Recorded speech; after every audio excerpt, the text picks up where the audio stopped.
দর্শক আমন্ত্রণ diamond cement প্রসঙ্গ চট্টগ্রামে। আপনারা নিশ্চয়ই জানেন চ্যানেল 24 এর সাপ্তাহিক এই আয়োজনে আমরা নানা বিষয় নিয়ে আমরা বিশ্লেষণ করার চেষ্টা করি, আলোচনা করার চেষ্টা করি।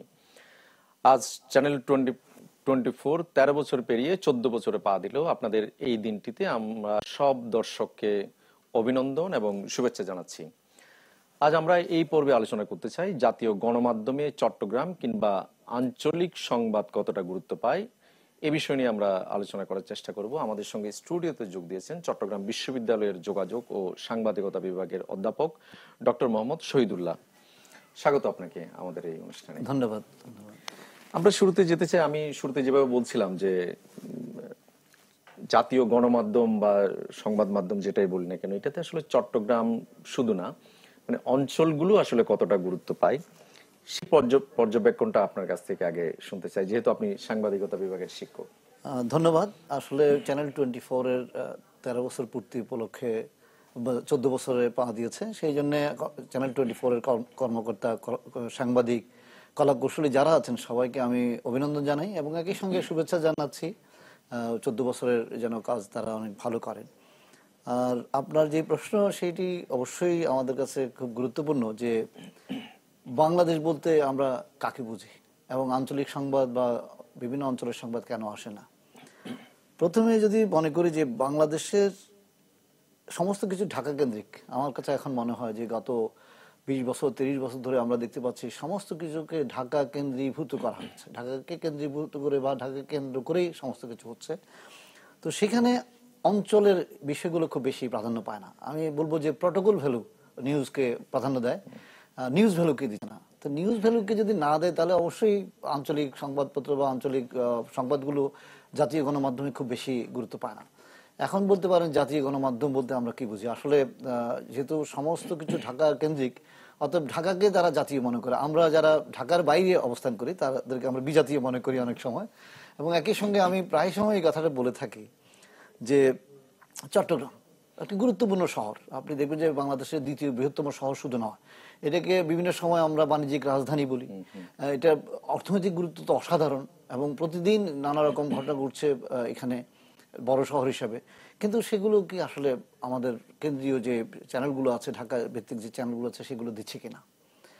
না দেওয়ার প্রথম কারণ হচ্ছে যে যেহেতু মানুষ বেশি রাজধানীর মুখী এবং রাজধানীতে নানা ঘটনা ঘটছে, সেগুলোকে তারা প্রাধান্য দিচ্ছে। অর্থাৎ সেখানে আমরা হচ্ছে প্রান্তিক অঞ্চলের মানুষ। চট্টগ্রামকে আমি বলি গ্রাম, এটা চট্টগ্রাম, কারণ হচ্ছে যে চট্টগ্রামকে ঢাকায় যখন আপনি অবস্থান করবেন তখন চট্টগ্রামকে মানুষ গ্রাম মনে করে, কিন্তু এটা যে দ্বিতীয় বৃহত্তম শহর, এটা যে গুরুত্বপূর্ণ শহর তার কোনো গুরুত্ব নাই। এবং একই সঙ্গে শুধু চট্টগ্রাম কেন, আপনি ধরুন রাজশাহী আমাদের একটি বড় শহর, আমাদের খুলনা একটি বড় শহর, অর্থাৎ বিভাগীয় শহরগুলো তো কিন্তু তেমন গুরুত্বপূর্ণ খবরগুলো দিচ্ছে না। এইগুলো না দেওয়ার দুটো কারণ। একটা হচ্ছে যে হয়তো ঢাকায় যারা কেন্দ্রীয় ভাবে বসবাস করেন তারা হয়তো, গণমাধ্যম কর্মী যারা আছেন তারা হয়তো চট্টগ্রাম বা অন্যান্য অঞ্চলগুলোকে গুরুত্ব দিচ্ছে না, অথবা আমাদের যারা বিভিন্ন অঞ্চলে কাজ করি গণমাধ্যম কর্মী তারা ঠিক মতো ওই সংবাদগুলোকে উপস্থাপন করতে পারছি না নানা কারণে। আপনি জানেন যে আমাদের এখানে সীমাবদ্ধতা আছে, সম্পদের সীমাবদ্ধতা। আমাদের স্কিল অবশ্যই ভালো, আমি বলবো আমাদের আছে, কিন্তু আমাদের সময় স্বল্পতা আছে, আমাদের এখান থেকে ফিড পৌঁছানোর একটা বিষয় আছে, এখানে এডিটিং এর ফ্যাসিলিটিস কম। সবকিছু মিলিয়ে আমার ধারণা যে ঠিক আমরা দুদিক থেকে চিন্তা করতে পারি। একটা হচ্ছে যে ঢাকা আমাদেরকে কম গুরুত্ব দিচ্ছে, আরেকটি হচ্ছে যে আমরা যারা বিভিন্ন অঞ্চলে বসবাস করি, বিশেষ করে ধরেন আপনি বিভাগীয় শহরগুলো বাদ দিয়ে যদি আমি বলি, এই কক্সবাজার এটি গুরুত্বপূর্ণ শহর, তারপরে ধরুন যে পঞ্চগড় গুরুত্বপূর্ণ একটা হতে পারে এলাকা, কিন্তু সেগুলো আসলে যারা কাজ করেন তারা স্কিল, হয়তো তারা অত্যন্ত দক্ষ সংবাদকর্মী হিসেবে ঢাকা চেয়েও অনেক সময় ভালো আমি সংবাদপত্রে সাংবাদিক দেখি বা গণমাধ্যম কর্মী দেখি, কিন্তু আসলে তারা অন্যান্য যে সুযোগ সুবিধাগুলো আছে যেগুলো কেন্দ্রীয়ভাবে পাওয়া যায় সেটি তারা পাচ্ছে না বলে হয়তো ঠিক মতো পৌঁছাতে পারে না। আর একটা খেয়াল করি আমরা যে প্রটোকল ভ্যালুর কারণে আমাদের আঞ্চলিক সংবাদগুলো কম দেয়া হয়। এবং একই সঙ্গে আপনি দেখবেন যে আমরা আমি জানি যে দেশ 24 একটা নিউজ আছে, বা আপনারা চ্যানেল 24 চট্টগ্রাম সংবাদ দিচ্ছেন সোয়া 5টা এবং 1:40। তো দেখুন এই নিউজগুলোকে কেন আমরা চট্টগ্রাম সংবাদ বলবো, কেন জাতীয় সংবাদ নয়, কেন এটি আঞ্চলিক সংবাদ বা চট্টগ্রাম সংবাদ? এটার কারণ হচ্ছে ঢাকা কেন্দ্রিক বা কেন্দ্রীয় যে সংবাদ আছে সেটা একটা বুলেটিনের নির্দিষ্ট সময় আছে, সেই সময়টাতে তারা দিচ্ছে, বাকিগুলো তারা ফেলে দিচ্ছে। এখন সেগুলোকে আমরা কোথায় দিব? এই ছোট ছোট ঘটনাগুলোকে আমরা চট্টগ্রাম সংবাদে অন্তর্ভুক্ত করছি। এটাতে একটা অসুবিধা হয়। অসুবিধা হচ্ছে যে হয়তো টেলিভিশনের ক্ষেত্রে অসুবিধা হয় না, টেলিভিশন যে সব জায়গা থেকে দেখা যায়, কিন্তু সংবাদপত্রের ক্ষেত্রে যেটা হতো যে, যেমন আমি নাম বলবো না, আমাদের প্রথম যে পত্রিকাটি চলমান চট্টগ্রাম করেছিল, দেখুন এই খবরটি কিন্তু ঢাকায় কখনো কেউ জানতো না, কারণ এটি শুধুমাত্র চট্টগ্রামের জন্য, সিলেটের জন্য সিলেট বিভাগের জন্য আলাদা পাতা। অতএব এটি জাতীয়ভাবে কখনো গুরুত্ব পায়নি। এটা একটি বড় ধরনের সমস্যা বলে মনে হচ্ছে। আর শুরু থেকে যেটা বলেছিলাম যে প্রাইম নিউজে ধরে রাখার ব্যাপার, এবং একই সঙ্গে আমাদের যে ডিজিটাল প্ল্যাটফর্মের কথা বাদই দিলাম, আমরা যদি মনে করি যে আমাদের যে সোয়া একটা দিচ্ছেন বা সোয়া পাঁচটা দিচ্ছেন, এই সময়টাকে আসলে প্রাইম টাইম না। প্রাইম টাইম না হলে হয় কি, মানুষ তো আসলে দর্শক তো দেখবে না, এবং দর্শক এতগুলো চ্যানেল, আমাদের এতগুলো চ্যানেলের মধ্যে আপনি কোনটা যে কোন জায়গায় দেখেছে খবর, এটা অনেক সময় মনে রাখা যায় না। আমার ধারণা যে এগুলো খুবই গুরুত্বপূর্ণ বিষয়। আপনার সঙ্গে এইগুলো নিয়ে আমরা আরো একটু বিস্তারিত আলোচনা করব। আমরা আসলে মাঠ পর্যায়ে যারা কাজ করে, আমাদের সহকর্মী, তারা আসলে সেখানের মানুষ কি বলে বা তারা কতটুকু চ্যালেঞ্জ ফিল করে, এইটা একটু জেনে আসি আমরা আপনার কাছে আবার। দর্শক, আমরা যেতে চাই আমাদের বার্তা কক্ষে। সেখানে রয়েছেন আমাদের সহকর্মী চ্যানেল 24 এর স্পেশাল রিপোর্টার ফখরুল ইসলাম, তার সঙ্গে রয়েছেন আমাদের দুজন সহকর্মী। তাদের কাছ থেকে আমরা শুনতে চাই আসলে তারা কি ভাবছে এটা নিয়ে। ফখরুল।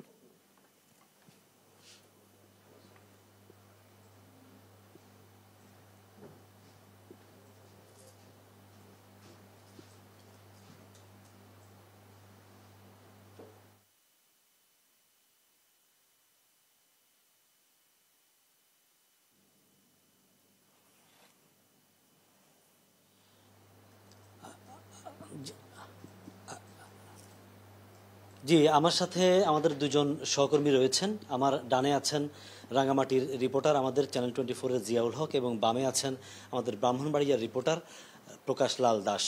আসলে মাঠের যে বাস্তবতা, এই বাস্তবতা আসলে একেবারে মাঠ পর্যায়ের কর্মীর কাছ থেকে না জানলে বোঝা বা জানা সম্ভব নয়, এবং একটি এলাকার আসলে বাস্তবতা এক এক রকম, চ্যালেঞ্জ এক এক রকম।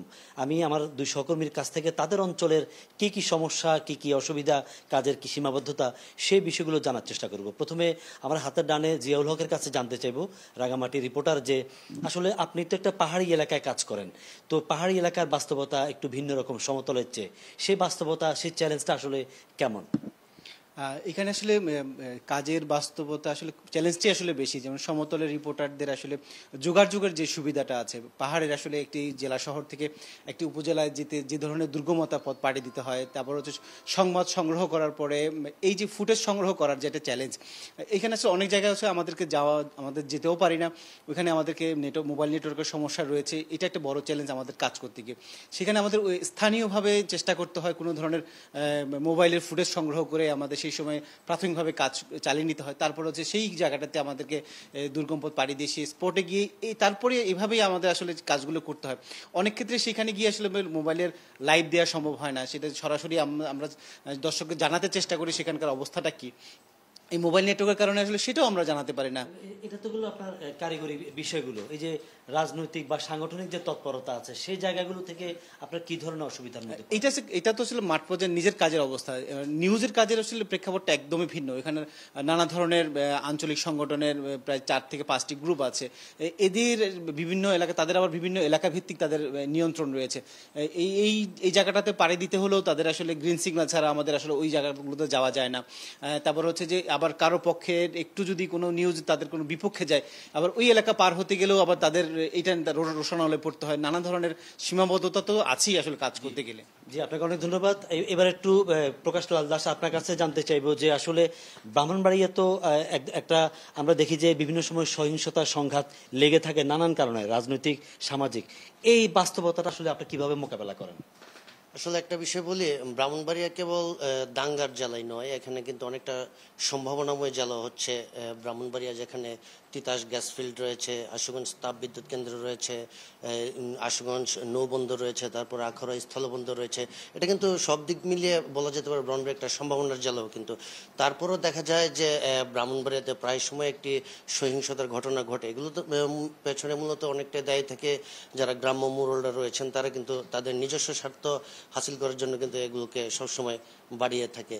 তো আমরা প্রতিনিয়তই যখন সংঘর্ষগুলো ঘটে তখন কিন্তু আমাদেরকে সংবাদ সংগ্রহের জন্য ঘটনাস্থলে যেতে হয়, কিন্তু সেখানে যাওয়ার পর যেটা হয় আপনার ভিডিও ফুটেজ তো আমাদের প্রয়োজন হয়, যেহেতু আমরা টেলিভিশনে কাজ করি।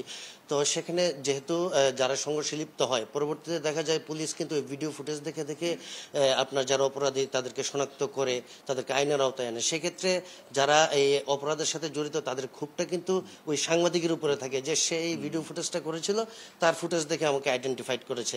তো মানে আপনার বলতে গেলে মফস্বল পর্যায়ে সাংবাদিকতা দিনের পর দিন যত সাংবাদিকতা আধুনিক হচ্ছে, ততটা কিন্তু মফস্বল সাংবাদিকতা কিন্তু অনেকটা চ্যালেঞ্জের মুখে পড়ছে আর কি। নিশ্চয়ই আমরা এইসব চ্যালেঞ্জ মোকাবেলা করে কৌশলে আমাদের পেশাদারিত্ব বজায় রাখবো। জনাব কামাল পারভেজ, আমরা আবারও চাইলে আপনার কাছে ফিরতে পারি এবং পরবর্তীতে আমাদের অন্য সহকর্মীদের সাথে কথা বলবো। ফখরুল, আপনাকে অনেক ধন্যবাদ। আমাদের সহকর্মীদের কথা শুনছিলাম, আমরা আবার একটু আলোচনায় ফিরতে যাই ছোট্ট করে। সেটা হচ্ছে, আপনি নিশ্চয়ই আমাদের দুই সহকর্মীর কথা, তাদের চ্যালেঞ্জগুলো কি আসলে কাজ করতে গিয়ে সেটা শুনছিলেন। এই যে তাদের যে মাঠ পর্যায়ে যে চ্যালেঞ্জ মোকাবেলা করতে হয় নানা ক্ষেত্রে, এইটা আসলে ঢাকার কথাটা শোনায়। ধন্যবাদ আপনাকে। আমি শ্রদ্ধেয় জিয়াউল হক রাঙ্গামাটির এবং প্রকাশ দাস তাদের বক্তব্য শুনছিলাম, এবং তারা বিশেষ করে রাঙ্গামাটির জিয়াউল হক বারবার বলছিলেন যে আমরা একটা বারুদের জায়গায় বসে আছি ধরেন, কারণ হচ্ছে এখানে নানা সন্ত্রাসী গোষ্ঠী আছে এবং পাহাড় অত্যন্ত সেন্সিটিভ জায়গা, যেগুলো খুব স্পর্শকাতর জায়গা, কারণ আমাদের জাতীয় নিরাপত্তার সঙ্গে এই পাহাড়ের অনেক কিছু জড়িত। এবং সেখান থেকে যারা সাংবাদিকতা করেন তারা কিন্তু সবসময় একটা ভয়ে আতঙ্কে থাকেন। অতএব এই আতঙ্কটি আসলে ঢাকা শহর বুঝবে কিনা জানি না, কারণ ঢাকা শহরের পরিবেশ পরিস্থিতি অনেক সহজ এবং জটিল হলেও সেক্ষেত্রে একটা সুবিধা হলো যে তারা যে কোনো সময় আইনের আশ্রয় নিতে পারে, যে কোনো সময় যারা প্রভাবশালী রাজনীতিবিদ তাদের কাছে গিয়ে আশ্রয় নিতে পারেন, বা সম্পাদক সরাসরি তাকে সাহায্য করতে পারেন, বা সহকর্মী যারা প্রভাবশালী তারাও কিন্তু সাহায্য করেন। তারপর সাংবাদিক ইউনিয়ন আছে, তারা কিন্তু সহযোগিতা করতে পারেন। কিন্তু জিয়াউল হকের মতো যারা একেবারে মাঠ পর্যায়ে কাজ করেন, বিশেষ করে রাঙামাটি অঞ্চলে কাজ করেন, তাদের জন্য আসলে এটি খুবই কঠিন, কারণ তাদের যে কষ্ট, তাদের যে আরতি, এটা কিন্তু ঢাকা শহরে পৌঁছবে না। এবং তাদের যে ইউনিয়ন আছে ওখানে, তারাও কিন্তু খুব শক্তিশালী নয়, এবং সাংবাদিকদের মধ্যে যে বিভাজন আছে সেটাও কিন্তু একটা মারাত্মক বিষয় আমার মনে হয়। তো এই ক্ষেত্রে আমার ধারণা যে চিন্তা করতে হবে যে তারা আসলে কতটা কষ্ট করে কাজ করে। এবং বেশিরভাগ আমি মনে করি এখনো সাংবাদিকতাকে আসলে যারা প্রান্তিক পর্যায়ে কাজ করে বা জেলা পর্যায়ে কাজ করে, তাদের অনেকেই, বেশিরভাগ আমি বলবো যে এটাকে মিশন হিসাবে চিন্তা করে, জনসেবা জনকল্যাণমূলক হিসেবে কাজ করে। ঠিক এখনো তাদের অনেকে এমনও দেখেছি যে হয়তো তারা নিয়মিত বেতনও পান না, তো এর পরও তারা সাংবাদিকতা করেন। এটা হচ্ছে তাদের কাজের প্রতি একটা ভালোবাসা। এই ভালোবাসার মূল্যায়ন ঠিক ঢাকা শহর বা কেন্দ্রীয় অংশ দিতে পারবেন। এবং দেখুন, প্রকাশ দাও ব্রাহ্মণবাড়িয়ার কথা বলছেন, দাঙ্গা হাঙ্গামার কথা। দাঙ্গা হাঙ্গামা কভার করার সময় অনেক সাংবাদিককে দেখেছি আমি যে তারা আহত হয়েছে। আহত হওয়ার পরে যে তারা যে মেডিকেল সাপোর্টটা পাবে বা ডাক্তারদের যে সাপোর্টটা দরকার, সেটাও কিন্তু তারা পায় না ঠিক মতো ইয়ে থেকে, অফিস থেকে। হয়তো দেখা যাবে যে যে অসুবিধা হচ্ছে সেই জন্য 6 মাস তাকে হসপিটালে থাকতে হচ্ছে। হয়তো পত্রিকা অফিস বা আপনার চ্যানেল হয়তো 1 মাসের বা 15 দিনে দিল, আমরা হুতাশ করলাম কদিন, তারপরে এটা হারিয়ে গেল, তাকে কিন্তু নিজের খরচে চলতে হয়। অর্থাৎ সাংবাদিকতা ঢাকার বাইরে যারা আছে তারা অনেক বেশি চ্যালেঞ্জের মুখোমুখি হন। নিশ্চয়ই আপনার সঙ্গে আরো আমরা আলোচনা করবো, একটা ছোট্ট বিরতি নিতে হবে আমাদের। দর্শক, ছোট্ট একটা বিরতি নিব, ফিরবো একটু পর, সঙ্গেই থাকুন।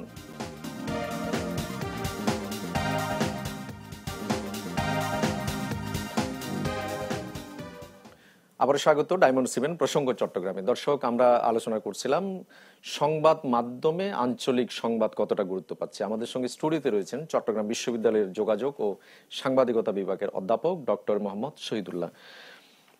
আপনি এর আগে বলছিলেন, আমাদের সহকর্মীদের বক্তব্য শুনছিলেন, আমরা আসলে এই যে সংবাদ মাধ্যমগুলোতে আঞ্চলিক সংবাদ গুরুত্ব পাওয়ার বিষয়টি, কিন্তু আদৌ কি আসলে আপনার মনে হয় যে এই সংবাদগুলোকে আসলে তৃণমূল থেকে তুলে আনা বা মানুষকে জানানো বা ভালোভাবে কাভারেজ দেওয়ার এই জায়গাটাতে প্রতিষ্ঠানগুলো আসলে কতটা চিন্তা করে?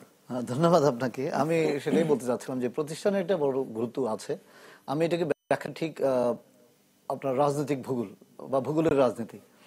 ধরুন যে আমি আগেই বলেছি যে ঢাকা সমস্ত কিছুর কেন্দ্র, কিন্তু আপনি যদি এখন দেখেন যে হয়তো ওই যে যুক্তরাষ্ট্রের রাজধানী কোথায়, ওয়াশিংটন, কিন্তু ওয়াশিংটন গুরুত্ব পাচ্ছে না, পাচ্ছে হলো ক্যালিফোর্নিয়া বা নিউ ইয়র্ক। অথবা ধরেন যে আপনি আমাদের ভারত, পার্শ্ববর্তী দেশ ভারতের দিল্লি কিন্তু রাজধানী, কিন্তু দিল্লির নিউজের চেয়েও আমাদের কাছে মনে হচ্ছে যে বোম্বে অথবা মাদ্রাজ, কলকাতায় নিউজ অনেক বেশি আছে। তারপর ধরুন যে অস্ট্রেলিয়ার মতো একটা জায়গা, ধরুন তাদের রাজধানীর নাম অনেকে জানে না, সবাই মনে করবে সিডনি, আসলে সিডনি না, ক্যানবেরা যেখানে রাজধানী, কিন্তু সেটা আসলে গুরুত্ব পায় না, তারা সিডনিকে গুরুত্ব দেয়। এখন মাত্র এটি কেন হয়? কারণ হচ্ছে ব্যবসায়ীরা মূলত ইনভেস্ট করে এইসব। এটা একটা বিশেষ করে টেলিভিশন গণমাধ্যম যেটা বলি, বা ইভেন সংবাদপত্র যদি বলি, আজকে প্রচুর অর্থলগ্নির ব্যাপার আছে এখানে, পুঁজি খাটাতে হয় এখানে। তো আমাদের পুঁজি খাটানোর যারা আছেন তারা ওই ঢাকাকে কেন্দ্র করেই গড়ে ওঠে, এবং তারা কিন্তু ঢাকার বাইরে স্টুডিও করতে চায় না। প্রথম কারণ হচ্ছে তাদের আসলে একটা প্রফিটের ব্যাপার আছে, লাভ। তারা খুঁজে যে আমি যে লগ্নি করলাম, ব্যবসায়ী যারা আছেন অবশ্যই আমি তাদের শ্রদ্ধা রেখেই বলছি, তাদের প্রধান কাজ হচ্ছে যে লাভ খুঁজে বের করা। এখন যদি মনে করি যে আমি ঢাকা দিয়ে আমার কাজ হচ্ছে, কেন আমি বাবারা অন্য জায়গায় গিয়ে ইনভেস্ট করবো? ধরেন আপনি যদি ধরেন চ্যানেল 24 এর কথা, এটা এত বড় স্টুডিও, অনেক সময় এটা আসলে অনেক টাকার লগ্নি করতে হয়। তো ঢাকার বাইরে যদি 6টি বিভাগীয় শহরে যদি আমরা করতে যাই, তাহলে এটাতে যে পরিমাণ আপনার অর্থলগ্নি করতে হবে, সেটি আসলে ওই ব্যবসায়ীরা করবেন কিনা। আমি চট্টগ্রামের লোকজনদেরকে খুব বেশি দোষারোপ করি এই ক্ষেত্রে।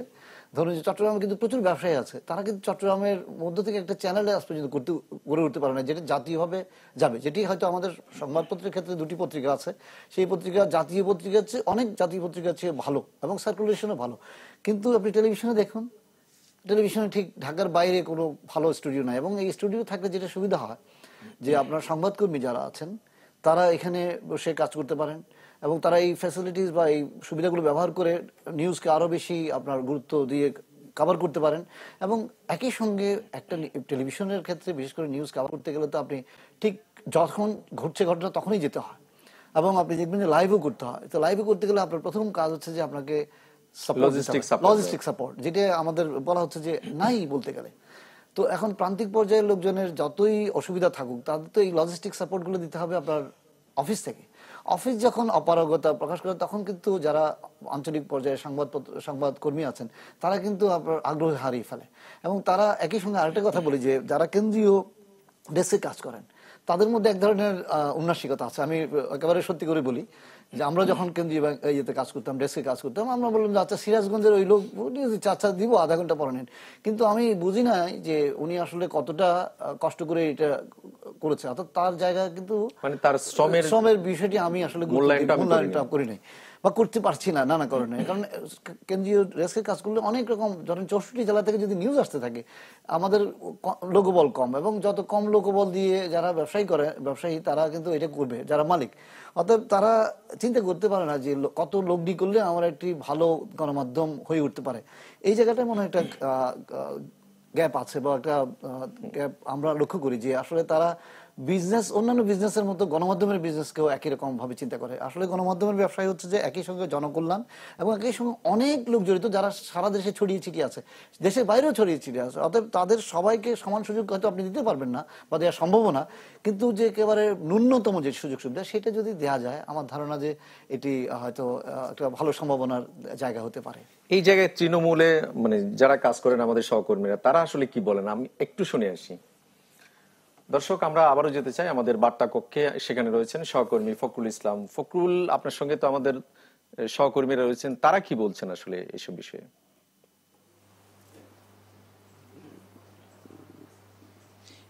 জি, এই মুহূর্তে আমার সাথে দুজন রয়েছেন। একজন হচ্ছেন নোয়াখালীর সুমন ভৌমিক, অন্যজন খাগড়াছড়ির নুরুসাফা মানিক। আমি প্রথমে যাব সুমন ভৌমিকের কাছে। বিভিন্ন কারণে, রাজনৈতিক এবং সামাজিক বিভিন্ন কারণে নোয়াখালীর গুরুত্বটা ভিন্ন নিউজের বিষয় যদি চিন্তা করি। তো সেই জায়গাতে আপনারা যে খেটে খুঁটে কাজ করেন, নিউজ তুলে আনেন, চেষ্টা করেন চ্যালেঞ্জগুলো উতরে গিয়ে, এই নিউজগুলো কতটা প্রচার আসলে সম্ভব হচ্ছে, বা জনমানুষের ইয়েটা কি, আসার জায়গাটা কতটুকু আসলে প্রতিফলিত হচ্ছে? আমি আসলে একটু শুরুতে সংকটের কথাটা যদি এভাবে বলি, যে আসলে প্রতিদিনই কিন্তু এখন বর্তমানে প্রতিদিনই কিন্তু সাংবাদিকতা একেবারেই চ্যালেঞ্জিং এর পর্যায়ে চলে গেছে এবং সংকটে পড়ে যাচ্ছি আমরা। একই সঙ্গে আমাদের মধ্যে একটা চাপা আতঙ্ক কিন্তু সাম্প্রতিক সময় তৈরি হয়ে গেছে। আমি আপনার যে প্রশ্ন সেটা যদি আমি এভাবে বলি যে মানুষের প্রত্যাশা অনেক বেশি থাকে। ধরুন আমরা একটা হয়তো সংবাদ সংগ্রহ করতে গেলাম, সেটি হয়তো অনায়ার হলো, আবার কখনো কখনো নানা কারণে কিন্তু অনায়ার হয় না। যখন অনায়ার হয় না তখন কিন্তু আমরা তাদের কাছে এক ধরনের কালফিট হয়ে দাঁড়াই, যে তারা হয়তো মনে করে যে আমরা তাদের কোনো প্রতিপক্ষের সাথে আছি বলেই হয়তো আমরা তাদের নিউজটা অনায়ার করি নাই, বা চাপে পড়ে আমরা হয়তো নিউজ করছি না, এরকম একটা বিষয় থাকে মফস্বলের পর্যায়ে। আরেকটি বিষয় আমি যদি একেবারে সর্বশেষ মানে এক সপ্তাহ আগের যদি একটি ঘটনা বলে থাকি, যে সেটি সুবর্ণচরের একটি প্রোগ্রামকে কেন্দ্র করে যখন আমরা যাই সেখানে, তখন সেখানে তারা মারামারি করছিল, একটা প্রোগ্রামকে ফন্ড করার চেষ্টা করছিল একটি পক্ষ।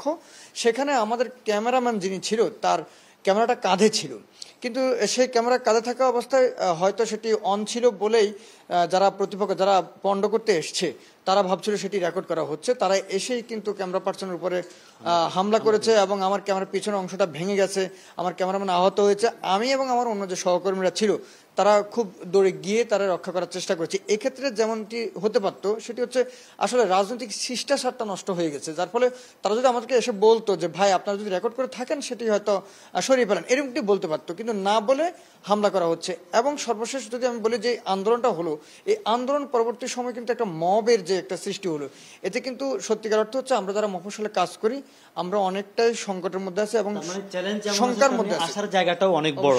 আপনাকে ধন্যবাদ। এবার একটু নুরুস্তফা মানিকের কাছে জানতে চাইবো, এর আগে আমরা পাহাড়ের চ্যালেঞ্জগুলো নিয়ে শুনছিলাম রাঙামাটির জিয়াউল হকের কাছ থেকে।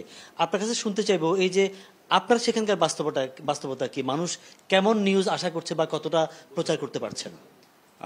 বর্তমানে এই যুগে আমরা যেমন আধুনিক হচ্ছি, মানে গণমাধ্যমগুলো যেমন আধুনিকতার ছোঁয়া পাচ্ছে, এর পাশাপাশি মানুষরা কিন্তু এখন অনেকটা আধুনিক হচ্ছে, সচেতন হচ্ছে। আমরা তৃতীয় গণমাধ্যম হিসেবে আমরা যেটিকে এখন সবচেয়ে বেশি ধরে নিচ্ছি সেটি হচ্ছে ফেসবুক কিংবা সামাজিক যোগাযোগ মাধ্যম।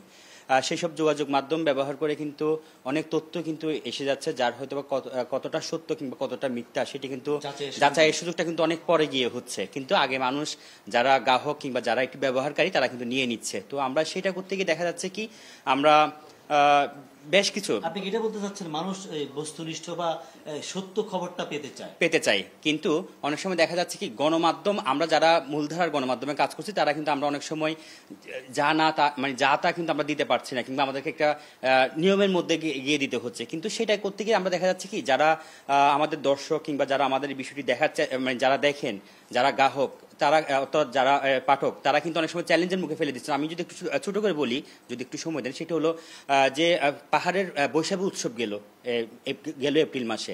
তো আমরা দেখেছি 3 পার্বত্য চট্টগ্রামে আমরা যারা গণমাধ্যম কর্মীরা রয়েছে আমাদেরকে কিন্তু মানে নাম সর্বোচ্চ কোনো একটা ব্যানার দিয়ে, কোনো সংগঠনের নাম নিয়ে ব্যানার দিয়ে কিন্তু গণমাধ্যমকে বয়কটের ডাক দিল, বললো যে বাইস জার্নালিজম করেছি আমরা।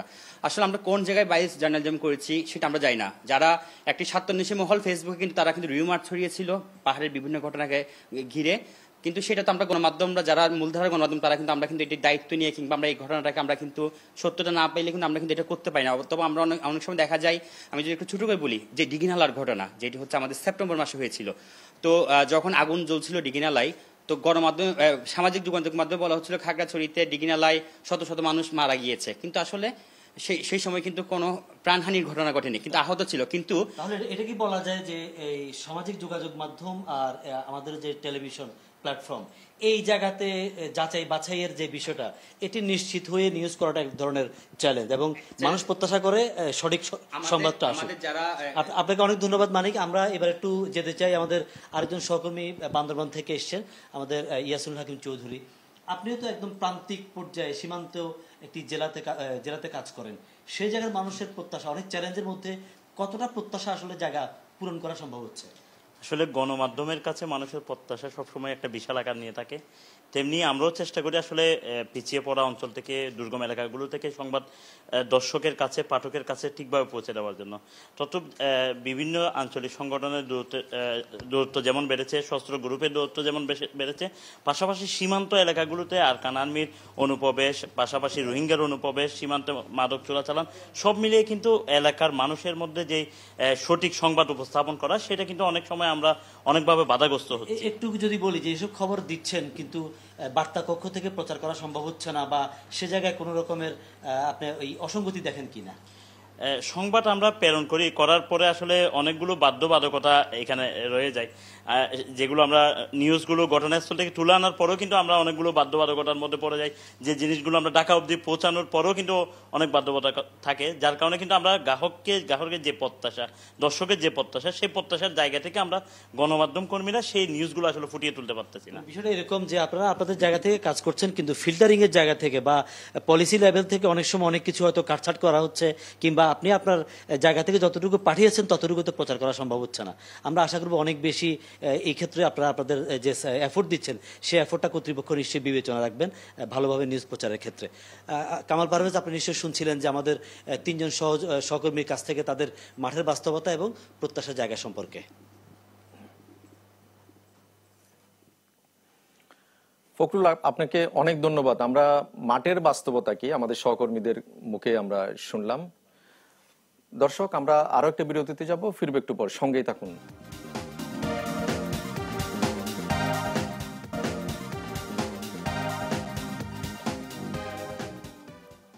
আবারও স্বাগত ডায়মন্ড সিমেন্ট প্রসঙ্গ চট্টগ্রামে। দর্শক, আমরা আলোচনা করছিলাম সংবাদ মাধ্যমে আঞ্চলিক সংবাদ কতটা গুরুত্ব পায় সে বিষয়ে আলোচনা করছিলাম। আমাদের সঙ্গে স্টুডিওতে রয়েছেন চট্টগ্রাম বিশ্ববিদ্যালয়ের যোগাযোগ ও সাংবাদিকতা বিভাগের অধ্যাপক ডক্টর মোহাম্মদ শহীদুল্লাহ।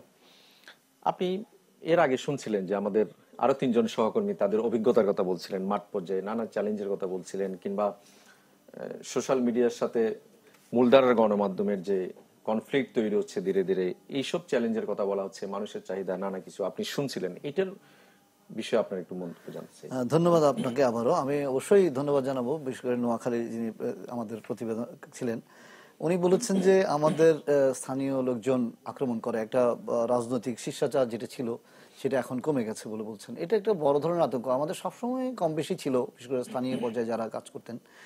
তার সঙ্গে আমার আরেকটি কথা উনি বলেছেন যে আমি যখন সংবাদটি পাঠাই এবং যখন কেন্দ্রীয় ভাবে এটি প্রচার করেন না, তারা রেখে দেন, এটা গুণগত মানের কারণে হোক বা সংবাদের জায়গা পর্যাপ্ত জায়গা না থাকার কারণে হোক, যে কোনো কারণে হোক বাদ দেয়, তাহলে ওই যে সংবাদকর্মী যিনি ওখানে কাজ করছেন তার যে একটা বিশ্বাসযোগ্যতা, তার যে একটা ক্রেডিবিলিটি, তার যে মানুষের প্রতি যে তার যে প্রতি যে আস্থা, এইটা কিন্তু কমে যায়। কমে গেলে কিন্তু তিনি হতাশ হচ্ছেন, এবং এই হতাশ হওয়ার কারণে যেটা হয় যে তিনি ঠিক ভবিষ্যতে কাজ করতে অতটা আপনার আগ্রহী উঠেন না। এটা একটা বড় ধরনের সমস্যা আমার কাছে মনে হয়েছে। আর আপনি যে কথাটা বলেছেন যে গণমানুষের চাহিদা আছে কিনা, শুনেন, বাংলাদেশে একটা আজ পর্যন্ত আমি খুব মনে করি যে বাংলাদেশের মানুষ রাজনীতি বিষয়ক সংবাদ বেশি শুনতে চায়, কিন্তু এটা নিয়ে কখনো গবেষণা আমরা করিনি। অনেক আগে আমার মনে হচ্ছে খুব সম্ভবত 1995-96 সালে একবার বাংলাদেশ প্রেস ইনস্টিটিউট বাংলাদেশের মানুষের কোন সংবাদের প্রতি আগ্রহ আছে এবং তারা দেখিয়েছে যে বাংলাদেশের মানুষের রাজনীতি এবং অর্থনীতির ব্যাপারে সাংঘাতিক রকম তাদের আগ্রহ আছে। এবং আপনি জানেন যে রাজনীতি, আমরা এই দেশের মানুষ অসম্ভব রাজনৈতিক সচেতন, এবং বাংলাদেশের মানুষের মতো বোধহয় পৃথিবীর আর কোথাও আমি অনেক মানে দেশের আপনার পরিস্থিতি দেখেছি, বোঝার চেষ্টা করেছি, বাংলাদেশের মানুষের মতো এত রাজনৈতিক সচেতন এবং রাজনীতি বিষয়ে আলোচনা এটা বোধহয় পৃথিবীর কোথাও করে না। ইভেন এমনও দেখেছি কোন কোন দেশে ভোট দিতে পর্যন্ত মানুষ যায় না, তাকে জরিমানা করা হয় যে আপনি ভোট দিতে না আসলে আপনাকে $100 ফাইন দিতে হবে, অর্থাৎ তারা ওই ভয়ে যায়। তো আমাদের দেশে কিন্তু ওই যখন আপনার নির্বাচন হয় তখন এটা উৎসব পরিবেশ হয়, এবং রাজনীতিও ঠিক এরকম একটা অংশ। তো দেখুন, গণমানুষের চাহিদাটা আমরা এখনো জানি না। আমরা যারা গণমাধ্যমের পরিকল্পনাকারী তারা আসলে চিন্তা করি যে এটাই বোধহয় গণমানুষ চায়, এবং সেই অনুযায়ী কিন্তু আমরা পরিকল্পনা করি, সেই অনুযায়ী সংবাদ সাজাই। আপনি যদি সংবাদের ফরম্যাট দেখেন, দেখবেন যে প্রথম প্রধানমন্ত্রী বা প্রধান উপদেষ্টা, তারপরে হচ্ছে আপনার অন্যান্যদের, তারপরে হ্যাঁ, তারপরে একেবারে দেখা যাবে যে সেদিকে বাণিজ্য সংবাদ, অর্থ সংবাদ, তারপরে হচ্ছে খেলার সংবাদ, একেবারে আবহাওয়া সংবাদ, একটা টাইপ হয়ে গেছে। এটা কিন্তু আসলে মানুষকে এভাবে চায় কিনা।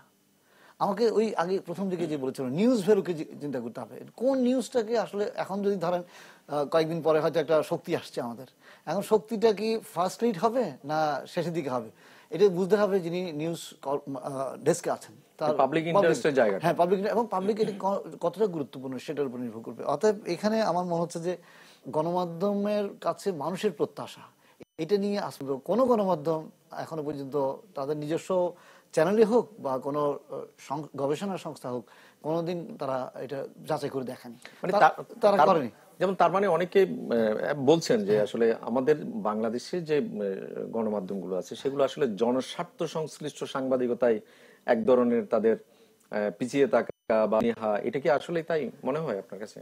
আসলে অনেকটা এরকমই, কারণ হচ্ছে জনগণের আকাঙ্ক্ষা। আমরা সম্ভবত কিন্তু জনগণকে বলি যে জনগণের কণ্ঠস্বর ইত্যাদি, কিন্তু জনগণের কথা কি বলে আসলে আমাদের গণমাধ্যম? এটাকে বলা হচ্ছে শ্রেণী মাধ্যম। আমি বলবো যে শহর কেন্দ্রিক শ্রেণী মাধ্যম।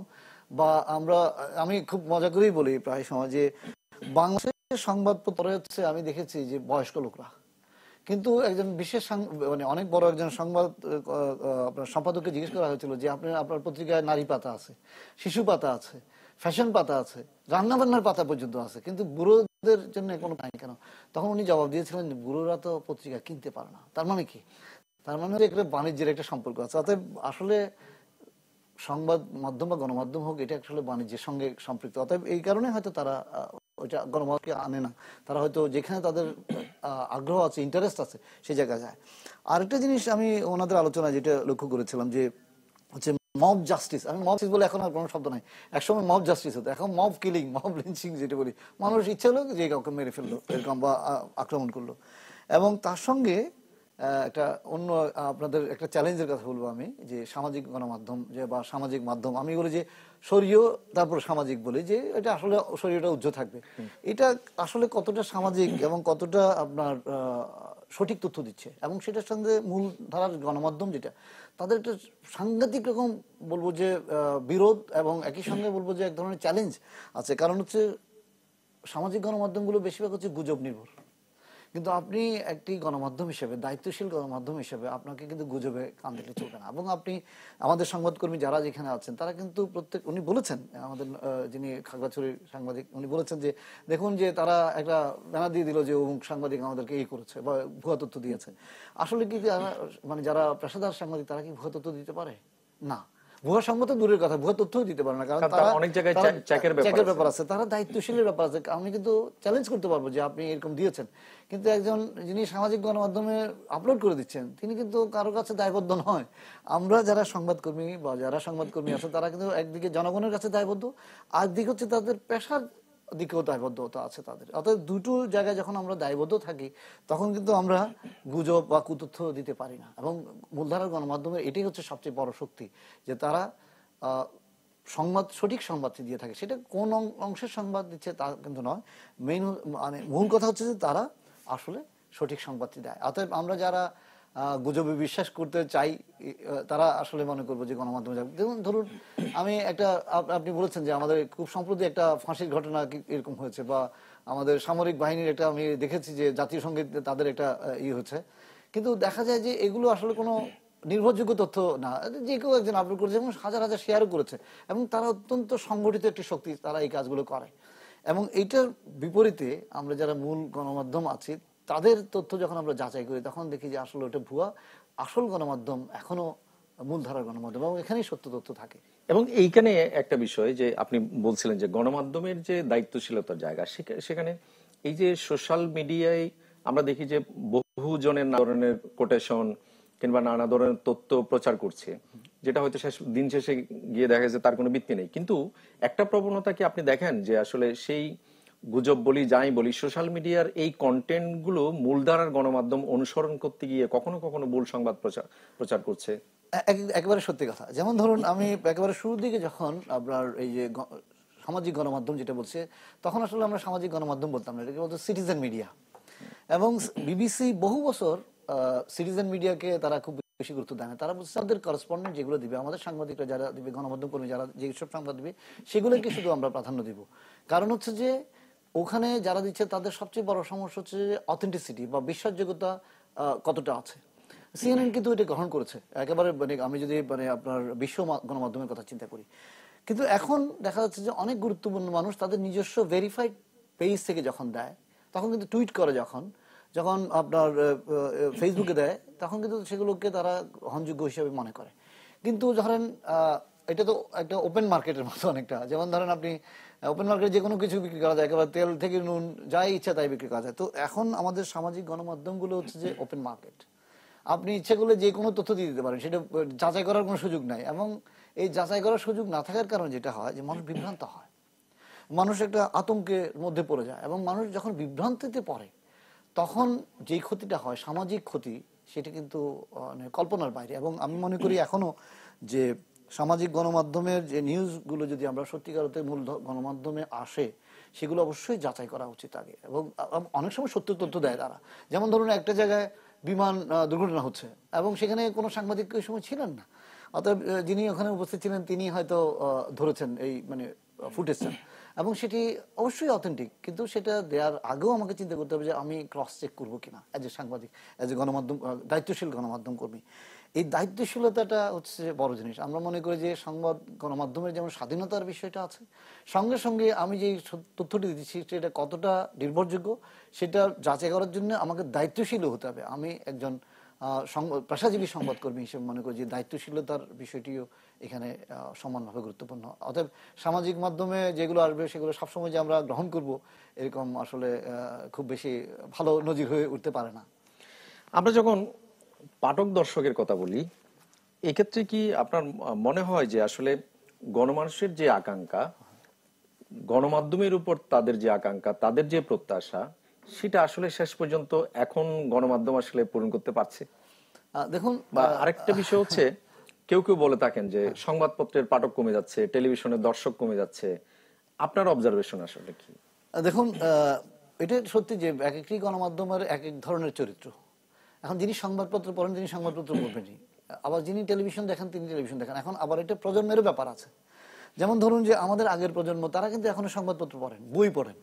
আমরা আমাদের প্রজন্ম হয়তো আমরা এখনো অনলাইনে নিউজগুলো দেখি বা সংবাদ দেখি, কিন্তু একেবারে নতুন প্রজন্ম যারা আছে তারা কিন্তু হয়তো দেখা যাবে যে বইয়ের সাথে তাদের কোনো যোগাযোগ নাই।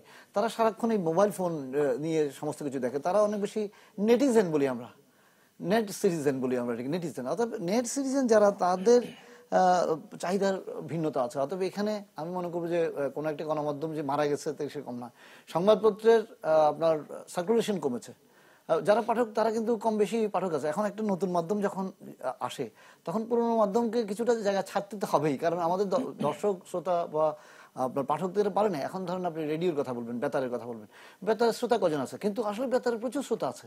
আপনি যে বলছেন বিবিসির কথা বা আমাদের যে যেটা কি বলে আপনার FM ব্যান্ডের রেডিও, প্রচুর মানুষ শুনে। আপনি দেখবেন যখন চলছি তখন আপনি হয়তো ট্রেডিশনাল রেডিওগুলো শুনছি না, রেডিও কমছে তা নয়, আবার সংবাদপত্রের পাঠক যে কমছে হয় না তা নয়। হয়তো তারা মুদ্রিত সংবাদপত্র পড়েন না, কিন্তু অনলাইনে তো পড়ছি। আমি সকালবেলা উঠিতে আমি 2-3টে পত্রিকা পড়ে ফেলি অনলাইনে। অতএব সংবাদপত্রের পাঠকও কমে নাই, রেডিও শ্রোতাও কমে নাই, টেলিভিশনের শ্রোতাও কমে নাই। হয়তো হ্যাঁ, প্রেক্ষাপট ভিন্ন, প্রজন্ম থেকে প্রজন্মের কারণে হয়তো এদের চাহিদার ভিন্নতার কারণে হয়তো হচ্ছে। এই যে রুচির ভিন্নতা, এইটা আসলে আমরা গণমাধ্যম কতটা ধরতে পারছি? এখন এটা খুব কঠিন কথা বলেন আপনি, যে এত আসলে আমরা কতটা ধরতে পেরেছি। একটা সত্যি কথা বলি যে আমরা ডিজিটাল প্ল্যাটফর্মটাকে অনেক বেশি গুরুত্ব দিতে হবে। এখন আমরা যারা ট্র্যাডিশনাল বা একেবারে প্রথাগত সাংবাদিকতা করি তাদের আসলে দিন প্রায় ফুরিয়ে আসছে। আমি বলবো যে ইভেন সাংবাদিকতা যারা করেন প্রফেশন, আমরা যারা সাংবাদিকতার শিক্ষা দিচ্ছি তারাও বলি যে আমাদের যে ঐতিহ্যগত শিক্ষা, যে কাগজে কলমে সংবাদ লেখা, এই ধরনের কিন্তু আর চলে না। মূল বিষয়গুলো ঠিক আছে, কিন্তু প্রযুক্তির পরিবর্তনের কারণে আমাদেরকে নতুন প্রযুক্তির সাথে খাপ খাইয়ে নিতে হচ্ছে। এবং এখানে গণমাধ্যমের ক্ষেত্রে তাই। যখন আপনি দেখবেন যে ডিজিটাল প্ল্যাটফর্মে যদি কখনো কোনো সংবাদ মাধ্যম না যায়, আমি নিশ্চিত আগামী 5 বছর পরে এই সংবাদ মাধ্যমটি আর টিকে থাকতে পারবে না, কারণ এটি সম্ভবই না। কারণ আমাকে সবসময় নতুনের সঙ্গে অনেক অনেক বড় পত্রিকা, বড় আমি নাম বলবো না, যে অনেক বড় বড় পত্রিকা শেষ পর্যন্ত বন্ধ করে দিয়েছে। ধরা যাক নিউ ইয়র্ক টাইমসের মতো একটা পত্রিকা, টাইম ম্যাগাজিন, তারা এখন আর ছাপে না। বা তারপর আপনার কি বলে ইংল্যান্ডে যে পত্রিকাগুলো বের হয়, তারা এখন টাকা চায় রীতিমতো, যে আপনি পড়তে পারেন এই কন্টেন্ট, আপনি আমাদেরকে ডোনেট করেন বা আপনাকে দান করেন, আপনাকে আর সাবস্ক্রিপশন ফি দিতে হচ্ছে না, দান করছেন আপনি 1 টাকা 2 টাকা যাই পারেন। অতএব আমার ধারণা যে একটা জায়গায় হচ্ছে যে আপনি জনগণকে সম্পৃক্ত করতে হবে এবং জন আস্থাটাকে বাড়াতে হবে, এবং একই সঙ্গে প্রযুক্তির সাথে আপনাকে খাপ খাইয়ে ডিজিটাল প্ল্যাটফর্মে যেতেই হবে ভাই। এটার কোনো বিকল্প আমি আর দেখি না। এবং এটি হচ্ছে আমাদের শেষ যে যাত্রা এই পর্যন্ত। এরপরে কি হবে জানি না, কিন্তু এখন আমার ধারণা যে ডিজিটাল প্ল্যাটফর্মে গেলেই আমরা এই গণমাধ্যমকে টিকিয়ে রাখতে পারবো, এবং নতুন প্রজন্মের লোকজন আসলে এটাকে গ্রহণ করবে। এবং কখনোই ভাবার কোনো কারণ নয় যে সংবাদপত্রের মৃত্যু হবে, গণমাধ্যমের মৃত্যু হবে বা রেডিওর মৃত্যু হবে, তবে ভিন্ন প্ল্যাটফর্মে ভিন্ন আঙ্গিকে। জিনিস থাকবে। এই যে বাংলাদেশের গণমাধ্যম আসলে কতটা অ্যাডাপ্ট করতে পারছে? বাংলাদেশের গণমাধ্যম, আমাদের গণমাধ্যমের ইতিহাস অনেক পুরনো হলেও এখনো বাংলাদেশের যে গণমাধ্যম সেটি আসলে কতটা আমি বলবো যে নিজের পায়ে দাঁড়াচ্ছে। এখন বাংলাদেশে ধরেন 25টা-26টা চ্যানেল আছে, টেলিভিশন চ্যানেল আছে। আসলে এতগুলো চ্যানেল আসলে তারা কি সঠিক দর্শক পাচ্ছে কিনা। তারপর একই সঙ্গে টেলিভিশন একটা চালাতে গেলে যে পরিমাণ বিজ্ঞাপন দরকার আছে, আমাদের দেশে কি ওই পরিমাণ বিজ্ঞাপনের জায়গা আছে কিনা? কারণ টেলিভিশনের মার্কেট শুধু বিজ্ঞাপনের উপর। এবং আপনি দেখেন এই যে দোটানায় আছি আমরা, এটা টিকে থাকা খুব কঠিন। এখন এই জায়গাটাকে আমার অ্যাড্রেস করতে হবে যে আমার এত মার্কেট হচ্ছে এই, এবং সেই মার্কেটে আমি যদি টিকে থাকতে হলে আমি যে বিনিয়োগ করব সেটা আমার বিজ্ঞাপনের মাধ্যমে উঠে আসবে কিনা। কারণ অনুষ্ঠান থেকে খুব বেশি আমরা এখন পাই না, অতএব সেখানে আমাদের প্রচুর খরচ হয়। একসময় বিদেশি সিরিজ পর্যন্ত দেখানো হতো। এখন কথা হলো যে আমাকে চিন্তা করতে হবে যে আমার মার্কেট, যারা লগ্নি করেন বিশেষ করে যারা মালিক, তারা চিন্তা করতে হবে যে আমি এত টাকা বিনিয়োগ করব, সেখানে আমার লাভ না হোক, অন্তপক্ষে যেন ক্ষতি এটা আমার গায়ে বা লোকসানটা যেন আমার গায়ের উপর না পড়ে। এটা যদি চিন্তা করতে হয় তাহলে বিজ্ঞাপনের জায়গাটা বাড়াতে হবে। এখন সেখানে বিজ্ঞাপন বলতে এখানে আমাদের খুব অল্প, বাংলাদেশে এখনো ঠিক ব্যবসায়িক জায়গাটা এখনো দুর্বল। আমি বলবো যে কর্পোরেট যেগুলো আছে আপনার বড় বড় প্রতিষ্ঠান, তাদের নিজস্বই তো আপনার মিডিয়া আছে, অতএব তারা কিন্তু অন্য মিডিয়াকে বিজ্ঞাপন দিচ্ছে না। অতএব আমাকে বিজ্ঞাপনের জন্য কী করতে হবে? আমি মনে করি যে বিজ্ঞাপনের যে রেটটা আছে সেটা হয়তো কমাতে হবে, অনেক দিতে হবে, এবং সেগুলো দিলে হয়তো কিছুটা আমাদের লাঘব হবে এবং ব্যবসায়িকভাবে সফল হবে এইসব গণমাধ্যম। আমি যদি আমাদের এই যে পুরো অনুষ্ঠানের যত আলোচনা হলো, এইটার যদি আমি একটু উপসংহার টানি, যে আমরা শুরুতেই যদি ফিরে যাই, যে যেমন আমরা বলছি যে গণমাধ্যমগুলোতে আঞ্চলিক সংবাদ কতটা গুরুত্ব পায়, সেই আলোচনাই তো আমরা শুরু করেছিলাম। আমাদের সহকর্মীদের বক্তব্য শুনলেন, আপনি নিজে বিশ্লেষণ করলেন। এক্ষেত্রে যদি গণমাধ্যমে আসলে ঢাকার বাইরের ফোকাসটা বাড়ানো উচিত হয়, সেই ক্ষেত্রে আসলে কোন কোন জায়গায় আসলে নজর দেওয়া দরকার? এখন ঢাকার বাইরে নজর দেওয়া হয়। আমি আবারও বলছি যে ধরেন চট্টগ্রাম একটা বিশাল সম্ভাবনার জায়গা, এটাতে যে আপনার প্রচুর বাণিজ্য হয়। এখন আমরা বলি যে চট্টগ্রামের খাতুনগঞ্জ চলে যাচ্ছে, আমাদের চট্টগ্রামের এই বন্দরকে নিয়ে তো আপনি প্রতিদিন বড় বড় নিউজ করতে পারেন। বন্দরের উপরে যদি বন্দরের সঙ্গে আমাদের প্রায় চট্টগ্রামের সমস্ত মানুষ বন্দরের সঙ্গে কোনো না কোনোভাবে জড়িত। চট্টগ্রামে কতগুলো আপনার আছে, আপনার ইপিজেড আছে, আপনার কতগুলো কারখানা আছে, এগুলোর প্রতিনিয়তই এদের উৎপাদন কিভাবে হচ্ছে এগুলোর প্রতি মানুষের আগ্রহ আছে। আমি বলেছি প্রায় সময় যে দেখুন, চট্টগ্রামের এই বিজনেসকে নিয়ে যদি কেউ নিউজ করে সেই সাংবাদিক কিন্তু টিকে থাকবে, এবং সেই সাংবাদিক হচ্ছে চট্টগ্রামের জন্য বিশাল একটা অর্জন। আবার যিনি পার্বত্য চট্টগ্রাম থেকে এসেছেন উনি দেখেন পার্বত্য চট্টগ্রামকে বলি নিউজের খনি। অতএব তাকে যদি স্কিল করা হয় তখন কিন্তু তিনি যখন নিউজগুলো দিবেন এবং সেগুলো যদি মানসম্পন্ন হয়, সেগুলো যদি আপনার জাতীয়ভাবে এটা উপস্থাপন করা হয়, তখন কিন্তু পার্বত্য চট্টগ্রামের লোকজন কিন্তু ওই চ্যানেলকে দেখবে, অতএব তার ক্রেডিবিলিটি বাড়তে থাকবে। অতএব যখন মানুষের মধ্যে আপনার অ্যাক্সেস থাকে বা যখন আপনার ভিউয়ারশিপ রেট বেড়ে যায়, যে টিআরপি বলেন আপনারা, বেড়ে যায়, তখন কিন্তু অটোমেটিক্যালি যারা বিজ্ঞাপনদাতা তারা কিন্তু ঝুঁকবে আপনার ওদিকে। ধরেন আপনি যদি সিলেটের কথা বলি আমরা বা অন্যান্য অঞ্চলের কথা বলি, প্রত্যেকটা জায়গার কতগুলো বৈশিষ্ট্য আছে, সেসব জায়গার মানুষের জিনিসগুলো ধরার জন্য যদি আপনি পরিকল্পনা নেন, পরিকল্পনা যদি থাকে, তাহলে এই পরিকল্পনাটি কি হবে সেটা আগে চিন্তা করতে হবে। নিশ্চয়ই সেটা হলে হয়তো এই যে অঞ্চল ভিত্তিক যে সংবাদ সেটা আরো বেশি করে ফুটে উঠবে। জনগণের কাছে গিয়ে বলবেন আপনি, জনগণের কাছে সময় দেওয়ার জন্য আপনাকে অনেক ধন্যবাদ। আপনাকেও ধন্যবাদ, এবং একই সঙ্গে যারা শুনছেন আমাদের দর্শক আছেন তাদেরকেও ধন্যবাদ এবং কৃতজ্ঞতা। ধন্যবাদ। দর্শক আপনাদেরকেও ধন্যবাদ, ভালো থাকুন সবাই।